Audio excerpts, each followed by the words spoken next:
Okay, in this session, we are talking about questions to consider when designing for a blended delivery, or my preferred title, Blend It Like Beckham. So, on our session description, we wrote this little blurb. We're inviting participants to consider a bunch of guiding questions that'll help them plan for a blended delivery. So, we'll be looking at the definition of blended learning, various recommended practices, and we'll also consider which elements of your course content, activities, and assessments might work best online versus face-to-face. So to start out, it's pertinent to try to define blended learning. This term's thrown around a lot, but it's rarely defined. And really, there isn't one perfect, tidy, accepted definition, which makes things challenging. So it's one of those nebulous terms that, depending on who you ask, it'll mean different things. I'm really fortunate right now in that in my doctorate program, I'm studying under one of the experts in blended learning in Canada, Dr. Martha Cleveland Innes. We call her Marty. And so I'm actually anchoring this entire session to a 92-page guide that she co-authored with Dan Wilton. It's available online, and when we post this video, we'll post a bunch of helpful links, one of them being directly to the guide, and then another to this Google Doc so that you'll have access to all of this information. So I guess if you want, you can just stop watching right now and go start reading if that's your preference. Otherwise, keep watching and I'll summarize it. I'm going to give the Coles Notes version of Marty's and Dan's guide. So put very simply, in a blended delivery, students should expect a very strategic and intentional mixing of traditional face-to-face classroom activities and online tech-enabled learning activities. And the key word really is strategic. You need to think carefully about what are the learning goals and the needs, and how can technology or the face-to-face opportunities best support these goals and needs. So there's no magic right way. There's no one size fits all approach. Unfortunately, this is going to be very context specific and very much tailored to you as an educator, your learners, as well as your course context. But Marty and Dan provide a few models that might help anchor our conversation. So let's have a look at those now. So the first model of blended learning is called the blended presentation and interaction model. And you can see it represented in this image here. So this is probably the most familiar to us at Cambrian. The idea is you've got a face-to-face classroom experience, and that's the primary mode of delivery and interaction with students. But this is all supplemented by out-of-class online activities. So an example that I'll give that is Cambrian specific, Mel Young and I taught the same English communications course last year, and so we planned together. And we got permission to offer a blended delivery. So we told our students the first hour each week is a face-to-face hour. You are strongly encouraged to be present for that hour because this is going to set the tone for the week. So attendance was mandatory for that first hour. The second and third hours were computer lab, application style activities. And we told students that they were more than welcome to join us in the computer lab for the 2 hours, or if they felt confident, they were free to work through those activities on their own outside of the scheduled class time. As long as they got the work done by next week, that was fine with us. Mill's class really didn't show up to the lab at all, with the exception of 1 or 2 students. My class all came to the lab at least for the first hour, and that lasted all semester. So same approach, 2 very different outcomes. Did one of us do something wrong? No, it just signals that we had different groups of learners with different needs and preferences, but we built in enough flexibility for them that we were attending to all of their needs rather than forcing them into one mode that maybe wasn't a good fit. So that's an example of the blended presentation and interaction approach. Another example would be the flipped classroom. So some of you may have heard this term before. Flipped classrooms typically require students to work through didactic components of the course before face-to-face class time. So for example, watch the video lecture before you come to class. During class time, we're going to be discussing and applying some learning related to that content. So it's sequential, and it really hinges on students getting that pre-work done ahead of class time to make best use of the face-to-face time for interactive grouped style learning rather than passive listening. So that's another example of blended delivery. In the second model, we've got the blended block. So this is also happening at Cambrian College and typically occurs in programs that have really intense, say, placement opportunities. So it's very sequential and what's the word I'm looking for? I don't want to, I'm avoiding using the word chunk because I find that word so gross, but it is segmented, I guess is a better word.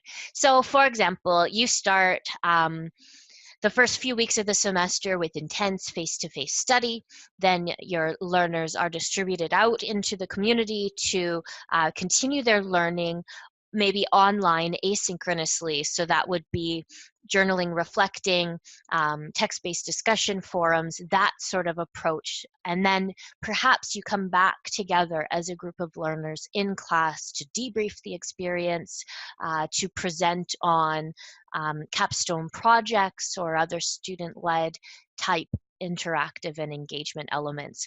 So that's another type of blended learning. So the blend is very much staggered between here's what's happening in the classroom, here's what's happening online, perhaps we circle back to the classroom, and it's discrete in that manner. The third model actually surprised me, and I think this is so clever that they included this option. I wouldn't consider a fully online course or program to be blended, but it can be. So if you have a strategic mix of synchronous, that's like at the same time, scheduled activities, so video conference with the class, text-based chat that happens at a specific date and time, mixed in with those asynchronous, so not at the same time, activities such as, you know, reading, creating assessed components of the course, the asynchronous text-based discussion forums, that sort of thing. In a strategic mix, your fully online course could also be considered blended. And I see online faculty taking steps towards this approach, even when you make the invitation to students to have virtual office hours or to meet with you for you know, telephone conversation periodically. That all counts as blended. And it's a really great strategy that helps those learners who are finding asynchronous online learning to be a little bit isolating, to help them feel supported and part of a learning community. My doctorate program at Athabasca actually follows this model. We meet online for a video conference a couple hours every second week. And then the rest of the time we're working on our own to do the readings, course assignments, contribute to the text-based discussion forums. So my online program through Athabasca is actually a blended online program. So it's something to think about if you're teaching asynchronous online. Is there an opportunity for you to throw a synchronous option out there that can help you strategically meet the needs of your learners? Okay, so I'll pause there. And then we'll talk about why blend.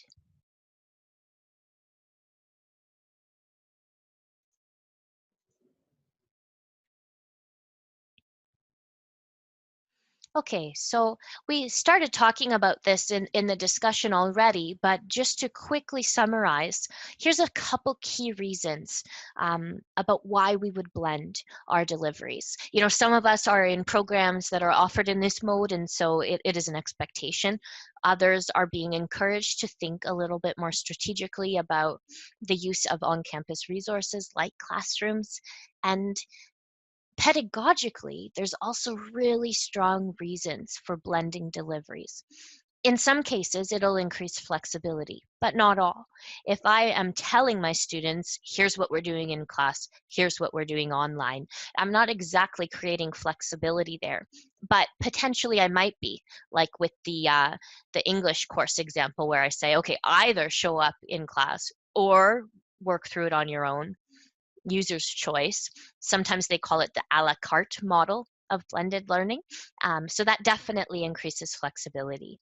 You can also enhance the course interaction if you're inviting students to continue a conversation about the course, content, activities, um, assessments outside of the pre-scheduled class time. So if there's a digital space made available for them to keep these conversations going, then you can definitely enhance the interaction between student and student, as well as between students and yourself, the educator. And we should always consider too, content. Students can interact with content after the course has taken place on campus in pretty meaningful and helpful ways. If I'm an English as a second language learner and I'm sitting in your lecture and you're speaking really fast and I'm doing my very best to keep up, I would find it hugely beneficial to have some kind of learning object to anchor to as I'm reviewing and working through the content on my own time, as opposed to just having that like one shot to understand and get it all down. So interaction should also include content in that formula, which all leads to enhanced learning. And although research in blended learning is in its infancy, the preliminary studies are finding that learning can really be enhanced by this model. And that's because you get to pick the best of both worlds, right? You get to take the best of what the traditional face-to-face classroom offers, as well as the best of what can happen in the online and tech-enabled spaces, and smoosh them together to create this awesome course experience for students. And so that's been proven out, but it's also very context specific. And so the smoosh is going to really depend on you as an educator. The last piece that I'll bring in, and this is coming from Marty and Dan's guide as well, and something I hadn't really thought too deeply about until I prepped for this webinar. When you blend a delivery and say push traditional face-to-face students online, even for just a piece of the traditional course, you're allowing them opportunities to enhance and build their digital learning skills, as well as become virtual citizens. So because these skill sets are going to be so important in the 21st century workforce, even if students have signed up for an on-campus program, allowing them to have moments where they are allowed to study online, work in a distributed way, start learning with technology as a mediator, you're helping them build a skill set that will take them maybe into a grad certificate, a second program, or into workplace type learning, and they'll be better positioned to respond to these types of challenges because they've had that practice. And so that's an essential component of this conversation about, well, why should I blend, particularly my more traditional face-to-face classroom? It can really help your students.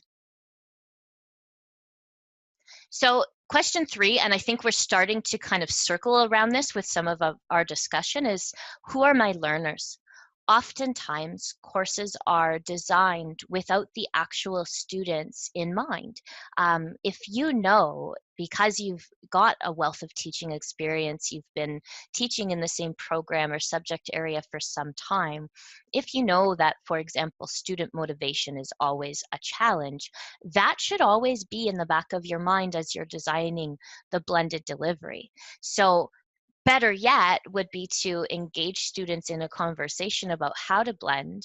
That isn't always possible. We need to get ahead of our course planning so that we're not completely on the back step all semester, but allowing for a little bit of student autonomy, choice, feedback and ongoing discussion about what's working and what isn't can be super helpful.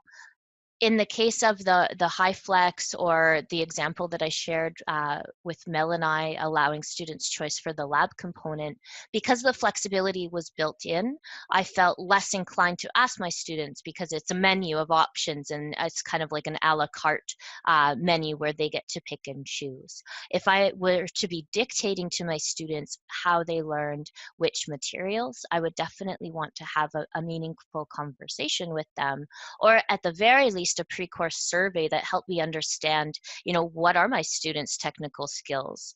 Do they have access to reliable internet? That's going to be a huge barrier to the online components if they don't have reliable access. And it's actually something worth asking, because not everyone in our catchment does have Wi-Fi. And then the motivation piece. Are they motivated to learn independently? If not, how can I scaffold this learning strategically so that they don't basically do nothing in the course for weeks at a time and then land themselves in hot water? And so that student to educator interaction piece can really play a huge role in keeping online students motivated and engaged in the course throughout the course of study, and not just the night before the big assignments due. So think about that. Just consider, who are your learners? We know they're going to be variable with different needs, different preferences, but if you had to paint a general picture of who you plan to see in your courses, what does that look like, and what is their technical comfort level? Try to meet them where they're at and then pull them along without leaving too many behind. So do we want to take a pause there and talk about our specific learners in the room? All right, so after you ask who your learners are and start thinking about their motivation and their tech competence, I think it's pragmatic to also ask yourself who you are as an educator. Um, Teaching is highly personal, and that's okay. That's actually important.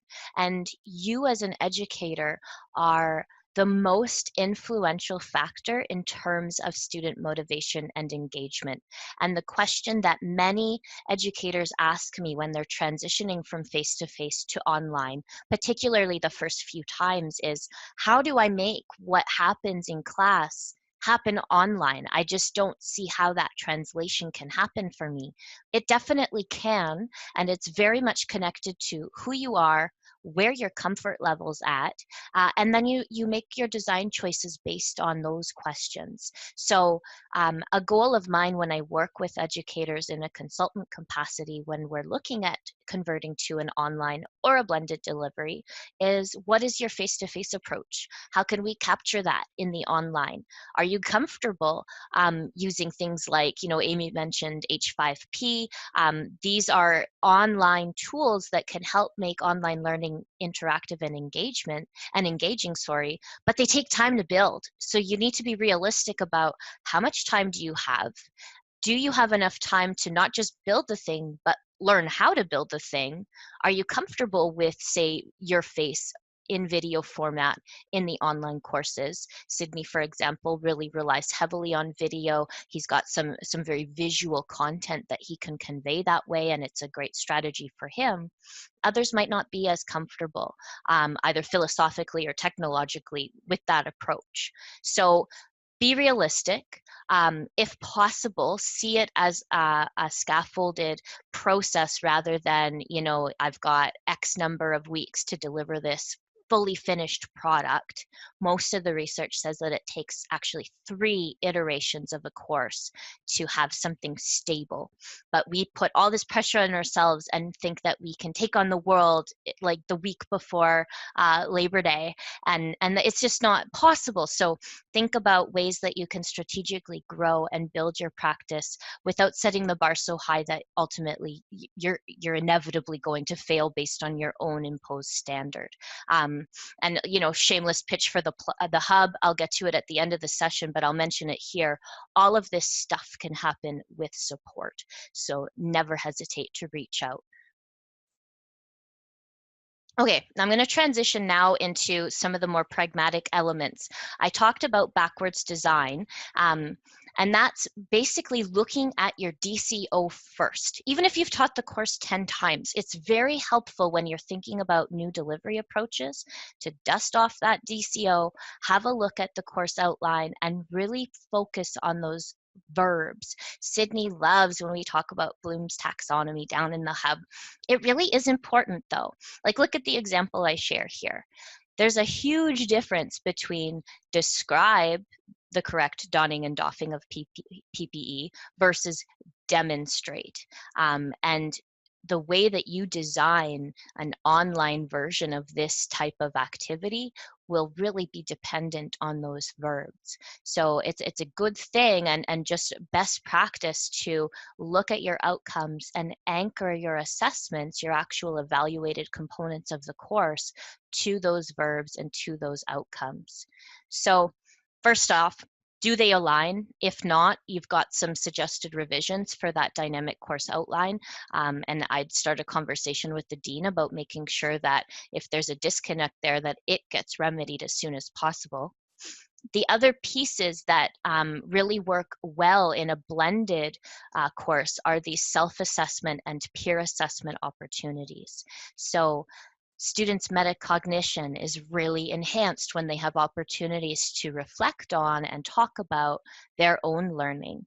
This semester, I've integrated self-assessments into my online course. So when they submit their final assignment, they're actually also required to submit a self-assessment, and they tell me how well they think they did. And that invites a really rich conversation between the student and I about is my perception the same as theirs? Is there a disconnect? If so, why? What did they do well? What can they improve upon?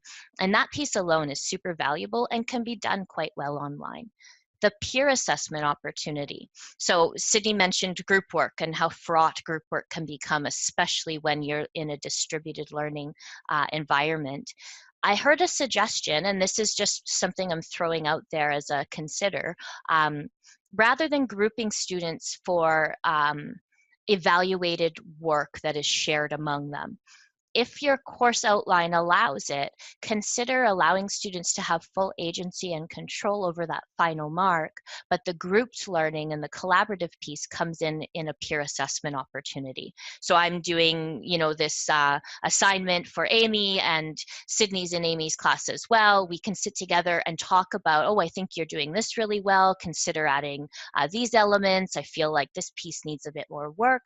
I still have total control over my mark, but I'm working with Amy to, help improve my assignment. So that's something to throw out there, and that can definitely happen in both the face-to-face and the online setting. And then the other huge piece is the feedback component. Yeah, no problem, Ali. I'm glad that that's like an idea that might find its way into your classroom. So the student feedback, hugely important. We're going back to motivation here, metacognition, student to teacher interaction.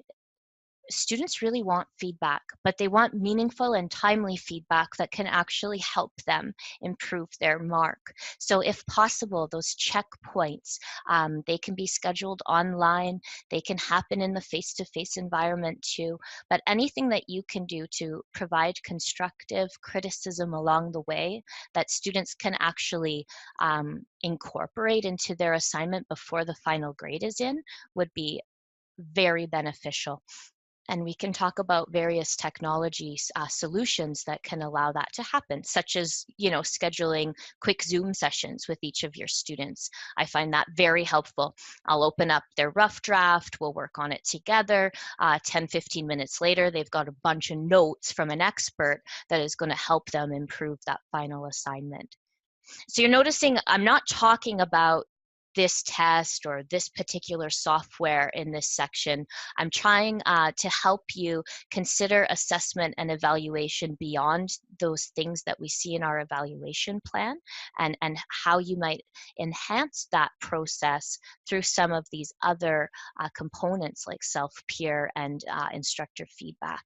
So I hope that that's going to plant some seeds for you, and we can start having a conversation about how to put those ideas that maybe are bouncing around in your mind into practice. I'll move on to one more, and then I'll pause again, because this is so related to assessment, and that's the question of activity and collaboration. So if you know what the end goal is and what students are going to submit to you to ultimately prove that they're competent in the target learning outcomes and objectives, then the activities and the collaborative opportunities should really help them build to those goals, right? So this is like the difference between strategic integration of technology and just like dumping a bunch of extra stuff for the sake of it, or because, you know, this supplemental thing might be relevant to one or two students. And that's where the workload challenge comes in, right? So the first thing I would ask you is, are you making the very best use of that face-to-face class time? I primarily teach online. I really enjoy the online environment, but when I have the opportunity to see students, like actual humans in a room, I'm really excited, and I want to make the best use of that time. Content conveyance typically isn't the best use of that time. Discussion, debate, working together in small or large groups, paired interactions, that's where the learning really happens in the face-to-face classroom, because students need to do something to learn. And yes, listening is doing, but there's so much more that can be happening. And when you can convey content online, outside of class, you can kind of maximize the use of your face-to-face class time. I would think about, where do students struggle the most? Like, what is the most difficult or challenging concept, topic in my course? And how can I help them work through those learning challenges with technology? When they're with you in class, it's a one-off. Typically, unless we're working in the virtual environment where we're recording, students don't have the opportunity to refer back, to hit rewind, pause, to slow down. And the online tech can allow for some of that very individualized paced learning to take place. So if you have a challenge or a bottleneck component of the course, I would say start there, blend there, because that's the place where students need you most as an educator, and you can help them and support them outside of the scheduled class time. And then the collaborative piece. So some courses are highly collaborative, some aren't. Again, go back to the DCO and decide for yourself how much student-to-student collaboration is required in your courses. And then think about how you can best leverage both the in-class and the online modes to make that happen. So HighFlex is a little different. Students have all kinds of choices. If you're teaching just a more traditional blended course, my recommendation would be to group students and get them working together first in the face-to-face environment, so they kind of build that rapport, figure out who's doing what, get the plan established, and then they're far more likely to be successful working asynchronously online after that, once they've established that connection. If that's not an option and it's a completely asynchronous or, you know, HighFlex environment, then they're really going to need your help in terms of what is the expectation related to this grouped activity. How can you as an educator provide some guidelines so that you don't end up with that situation where one student's doing all of the work, the rest of the group members are taking advantage, the student who's working the hardest feels the most irritated by the scenario. All right, so again, I'm going to take a pause. So a couple more points before we leave it. In terms of content, this gets really tricky and very individual because it has to depend on you as the educator.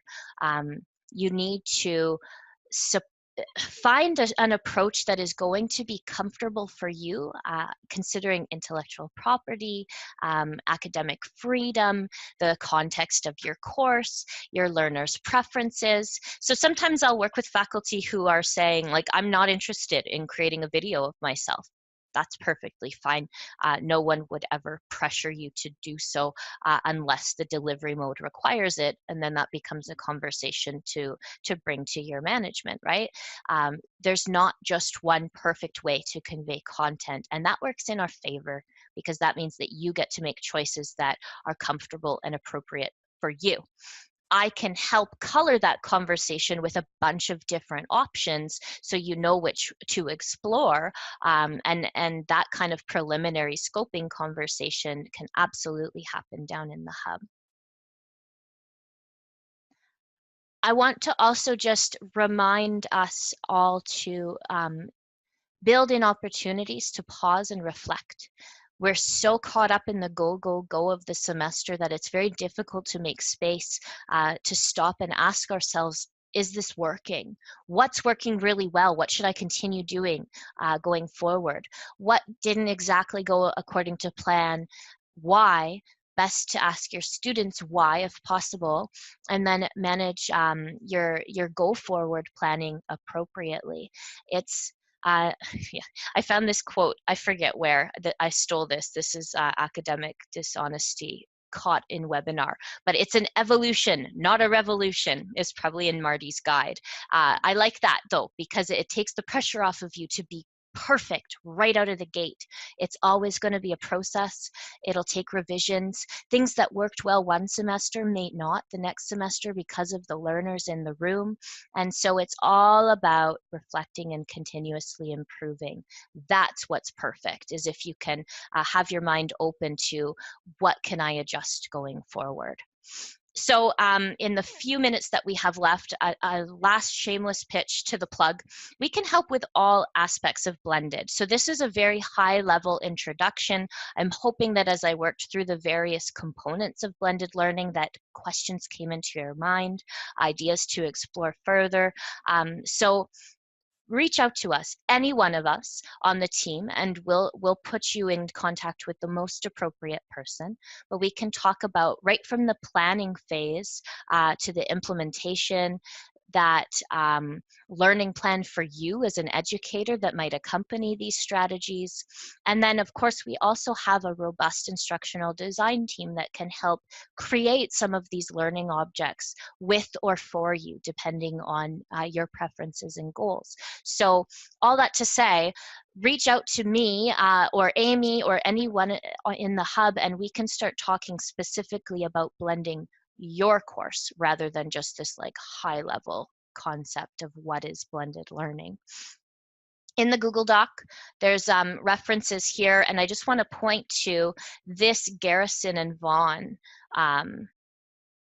resource. It's openly available, so if you put this URL into your web browser, what you'll find is a guide for blended learning, and this can be a really helpful template to kind of populate and help prompt some thinking specific to your course design process, and that might be something for you and I to sit together and discuss when we're looking at making a plan for your specific course.